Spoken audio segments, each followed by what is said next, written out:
Welcome back for our next two sections. The cave. The giant ran on and on. But now a curious change took place in his way of running. He seemed suddenly to go into a higher gear. Faster and faster he went. Soon he was traveling at such a speed that the landscape began to blur. The wind stung Sophie's cheeks. It made her eyes water. It whipped her head back and whistled in her ears. She could no longer feel the giant's feet touching the ground. She had a weird sensation that they were flying. It was impossible to tell whether they were over land or sea. The giant had some sort of magic in his legs. The wind rushing against Sophie's face became so strong that she had to duck down again into the blanket to prevent her head from being blown away. Was it really possible that they were crossing oceans? It certainly felt that way to Sophie. She crouched in the blanket and listened to the howling of the wind.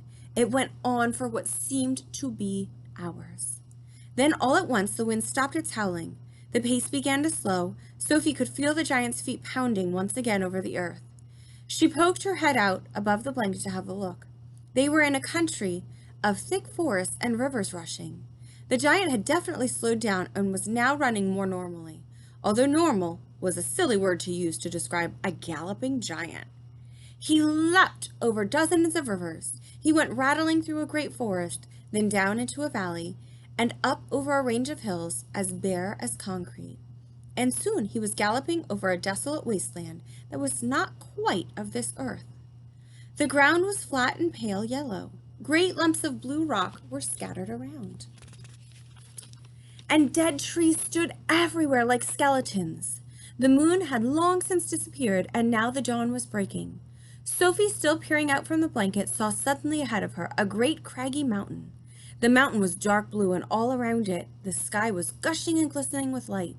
Bits of pale gold were flying among delicately frosty white flakes of cloud, and over to one side of the rim of the morning sun was coming up as red as blood. Right beneath the mountain the giant stopped. He was puffing mightily. His great chest was heaving in and out. He paused to catch his breath. Directly in front of them, lying against the side of the mountain, Sophie could see a massive round stone. It was as big as a house. The giant reached out and rolled the stone to one side as easily as if it had been a football. And now, where the stone had been, there appeared a vast black hole. The hole was so large the giant didn't even have to duck his head as he went in. He strode into the black hole, still carrying Sophie in one hand, the trumpet and the suitcase in the other. As soon as he was inside, he stopped and turned and rolled the great stone back into place so that the entrance to a secret cave was completely hidden from outside. Now that the entrance had been sealed up, there was not a glint of light inside the cave. All was black. Sophie felt herself being lowered to the ground. Then the giant let go of the blanket completely. His footsteps moved away. Sophie sat in the dark, shivering with fear. He's getting ready to eat me, she told herself. He'll probably just eat me raw just as I am, or perhaps he'll boil me first, or he'll have me fried. He'll drop me like a rasher of bacon into some gigantic frying pan sizzling with fat. A blaze of light suddenly lit up the whole place. Sophie blinked and stared. She saw an enormous cavern with a high rocky roof. The walls on either side were lined with shelves, and on the shelves there stood row upon row of glass jars. There were jars everywhere. They were piled up in the corners. They filled up every nook and cranny of the cave. In the middle of the floor there was a table 12 feet high and a chair to match. The giant took off his black cloak and hung it against the wall. Sophie saw that under the cloak he was wearing a sort of collarless shirt and dirty old leather waistcoat that didn't seem to have any buttons. His trousers were faded green and were far too short in the legs. On his bare feet he was wearing a pair of ridiculous sandals that for some reason had holes cut along each side, with the large hole at the end where his toes stuck out. Sophie, crouching on the floor of the cave in her nightie, gazed back at him through her thick steel-rimmed glasses. She was trembling like a leaf in the wind, and a finger of ice was running up and down the length of her spine. "Ha!" shouted the giant, walking forward and rubbing his hands together. "What has got us here?" His booming voice rolled around the walls of the cave like a burst of thunder. The BFG. The giant picked up the trembling Sophie with one hand and carried her across the cave and put her on the table. Now she was really going to eat me, Sophie thought. The giant sat down and stared hard at Sophie. He had truly enormous ears. Each one was as big as the wheel of a truck, and he seemed to be able to move them inwards and outwards from his head as he wished.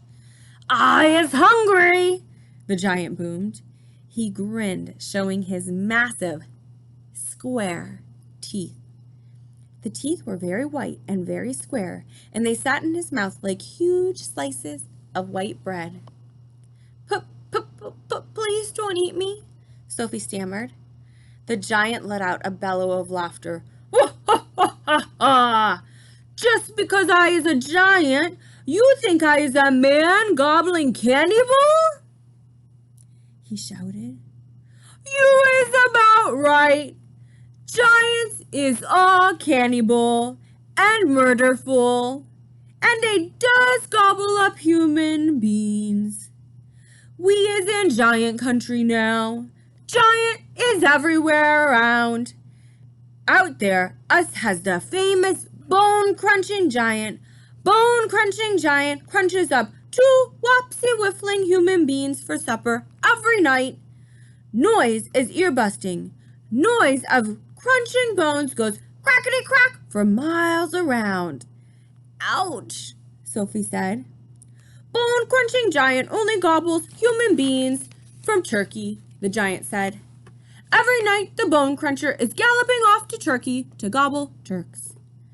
Sophie's sense of patriotism was suddenly so bruised by this remark she became quite angry. "Why Turks?" she blurted out. "What's wrong with the English?" "Bone-crunching giant says Turks is tasting oh so ever much juicier and more scrumdiddlyumptious. Bone Cruncher says Turkish human beans has a glamoury flavor. He says Turks from Turkey is tasting of turkey." "I suppose they would," Sophie said. "Of course they would," the giant shouted. "Every human being is diddly and different. Some is scrumdiddlyumptious and some is ucky slosh. Greeks is full of ucky slosh. No giant is eating Greeks ever." "Why not?" Sophie asked. "Greeks from Greece is all tasting greasy," the giant said. "I imagine that's possible too," Sophie said. She was wondering with a bit of a tremble what all this talking about eating people was leading up to. Whatever happened, she simply must play along with this peculiar giant and smile at his jokes. But were they jokes? Perhaps the great brute was just working up an appetite by talking about food. "As I'm saying," the giant went on, "all human beings is having different flavors. Human beings from Panama is tasting very strong hats." "Why hats?" Sophie said. "You is not very clever," the giant said, moving his ears in and out. "I thought all human beings is full of brains, but your head is emptier than a bundongle." "Do you like vegetables?" Sophie asked, hoping to steer the conversation towards a slightly less dangerous kind of food. "You is trying to change the subject," the giant said sternly. "We is having an interesting babblement about the taste of the human bean. The human bean is not a vegetable." "Oh, but the bean is a vegetable," Sophie said. "Not the human bean," the giant said.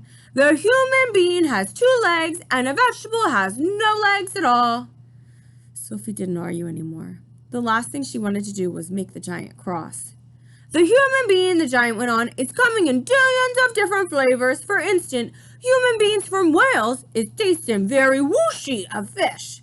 There is something very fishy about whales." "You mean whales?" Sophie said.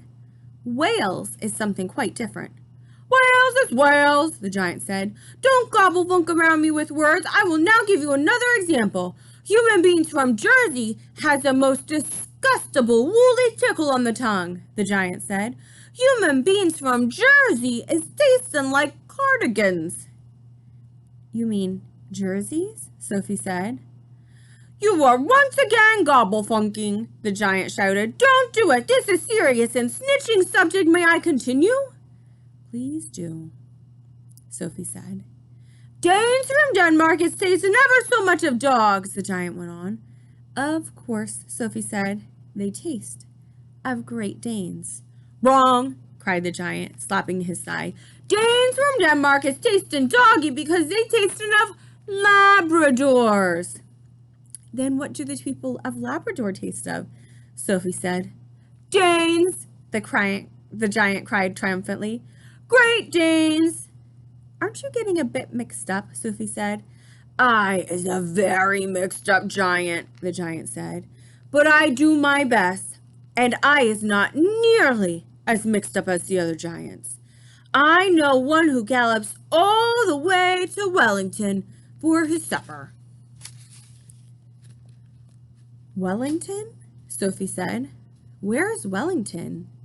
Your head is full of squash flies, the giant said. Wellington is in New Zealand. The human beings in Wellington has an especially scrumdiddlyumptious taste, so says the well-eaten giant. What do the people of Wellington taste of? Sophie asked. Boots, the giant said. Of course, Sophie said. I should have known. Sophie decided that this conversation had now gone on long enough. If she was going to be eaten, she'd rather get it over and done with right away than be kept hanging around anymore.